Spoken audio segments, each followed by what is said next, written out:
शरद पवारांनी अजित पवार गटाचे आमदार सुनील शेळके यांना आज सज्जड दम दिलेला आहे आणि सुनील शेळके आता आपल्यासोबत आहेत. अण्णा, तुम्ही ऐकलं असेल, तुम्हाला थेट त्यांनी या ठिकाणी सज्जड दम दिलेला आहे. ते म्हणालेत की लक्षात असू द्या, मला शरद पवार म्हणतात. आज आदरणीय साहेब माझ्या मतदारसंघामध्ये महाविकास आघाडीचा बैठक आणि मेळाव्याच्या निमित्ताने या ठिकाणी आले. ज्यांनी या कार्यक्रमाचं आयोजन केलं त्यांनी साहेबांना चुकीची माहिती देऊन या ठिकाणी निमंत्रित केलं की आपण मावळ मतदारसंघामध्ये यावं. शेकडो कार्यकर्ते हे अजितदादांची साथ सोडून आपल्यासोबत यायला तयार आहेत आणि आपण जर आलात तर पक्ष प्रवेश करून त्यांना देखील आपल्याला सन्मानित करायचे असा आग्रह धरून या ठिकाणी आल्यावरती साहेबांनी प्रत्यक्षातली परिस्थिती पाहिली की जे शेकडो कार्यकर्ते सांगतायत तेच राष्ट्रवादी काँग्रेस पक्षामध्ये येणारे साधारणतः 35 ते 40च कार्यकर्ते या ठिकाणी उपस्थित आहेत आणि शिवसेना, काँग्रेस आणि इतर मित्र पक्षातले काही कार्यकर्ते, पदाधिकारी आजच्या मेळाव्याला उपस्थित आहेत. आणि संपूर्ण कार्यक्रम ज्या वेळेला फ्लॉप होतोय किंवा आपल्याला समोरनं प्रतिसाद मिळत नाहीये हे लक्षात आल्यावरती आयोजकांनी साहेबांना चुकीच्या पद्धतीनं माहिती दिली. सुनील शेळकेने या ठिकाणी कार्यकर्त्यांना येऊ नये, पदाधिकाऱ्यांना येऊ नये म्हणून फोन केले, दम दिला. अशा पद्धतीनं साहेबांना माहिती दिल्यावरती साहेबांनी वक्तव्य केलं. खरं तर साहेब आजपर्यंत कधी कुणावरती अशा पद्धतीनं वक्तव्य करताना मी पाहिलं नाही. व्यक्तीवर तर टीका टिप्पणी करतानाही साहेबांना कधी पाहिलं नाही. परंतु माझ्या बाबतीत साहेब का बोलले हे देखील मी साहेबांना भेटून विचारणार.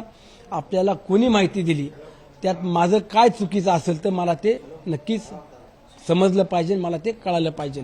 साहेब म्हणालेत की माझ्या वाट्याला कुणी जाऊ नये, गेलं तर मी त्याला सोडत नाही. इशारा आहे हा तुमच्यासाठी? नक्कीच पुढच्या काळामध्ये मला देखील सांभाळून काम करावं लागेल. परंतु मला एकच माहीत आहे, सत्ता, पद, प्रतिष्ठा ही क्षणिक आहे. ज्या मावळच्या मायबाप जनतेनं भरभरून प्रेम केले ती जनता आजही माझ्या पाठी उभी आहे आणि राजकारणात उद्याच्या काळात भविष्यात काय होईल त्याची मी पर्वा करत नाही. तुम्ही म्हणले की पवार साहेबांना जाऊन भेटणार आहात आणि त्यांना विचारणार आहात, म्हणजे तुम्ही आव्हान देताय पवार साहेबांना की हे सिद्ध करा म्हणून? नाही, नक्कीच साहेबांनी असं माझ्या बाबतीत व्यक्तिगत का वक्तव्य केलं हे साहेबांना मी जाऊन नक्की विचारणार. शेवटी आज आमच्या दृष्टीने ते श्रद्धे आहेत आणि उद्या देखील असणार आहेत आणि जर माझं चुकलं असेल तर मी त्याच ठिकाणी जाहीर माफी देखील मागणार.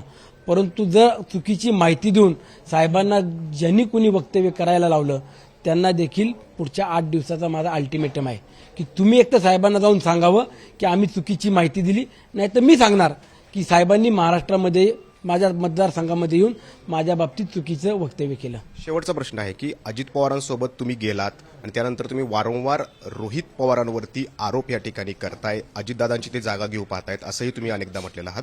त्याचा काही संदर्भ या आजच्या या आरोपावरनं दिसून येतोय? आता तीच लाईन किंवा तो संदर्भ पकडून जर साहेब बोलले असतील तर मला माहीत नाही. परंतु मागच्या 6 महिन्यापूर्वीच्या घडामोडी आणि मागच्या वर्षभराच्या घडामोडीतला काही बाबतीत मी देखील साक्षीदार आहे की साहेबांसोबत काय काय आमच्या मिटिंगा झाल्या, साहेबांसोबत आम्ही भाजपमध्ये जाण्याकरता कोण कोण आग्रही होतं आणि त्यातून दादांना ऐन वेळेला तोंडघशी पाडणं किंवा दादांना विलन करणं हे कुणी कुणी केलं ह्या बाबतीत देखील मी प्रत्यक्षात पाहिलेलं आहे. आणि म्हणून मी सातत्यानं रोहितदादा असेल, जितेंद्र आव्हाड असेल यांनाही सांगितलं की आपण एकत्र राहणं गरजेचं आहे. परंतु त्यांना जर स्वतंत्र व्यासपीठ तयार करून घ्यायचं असेल किंवा महाराष्ट्राचे नेते म्हणून जर उदयास यायचं असेल तर दादांना टार्गेट करून तुम्ही काही नेते होऊ शकत नाही. शेवटी दादांच्या कामाचा आवाका आणि दादांचं 30-35 वर्षाचं योगदान ह्या महाराष्ट्रातल्या जनतेला माहीत आहे. म्हणून मी सातत्यानं त्यांना विनंती केली, सांगितलं की आपण एकत्रित बसलं पाहिजे, आपण चर्चा केली पाहिजे, ह्यातनं मार्ग काढला पाहिजे. परंतु स्वतःच्या स्वार्थासाठी जर राजकारण करायचं असेल आणि स्वतःची महत्वाकांक्षा जर एवढी वाढली असेल तर आम्हाला जाहीरपणानं बोललं पाहिजे. तर आज जे शरद पवारांनी सुनील शेळकेंवरती आरोप केलेत ते आरोप सिद्ध करून दाखवावेत असं आव्हान आता सुनील शेळकेंनी शरद पवारांना दिलेलं आहे. शरद पवार हे आव्हान स्वीकारणार का? कॅमेरामन विजय राऊतसह नाजिम मुल्ला, एबीपी माझा, मावळ. एबीपी माझा, उघडा डोळे बघा नीट.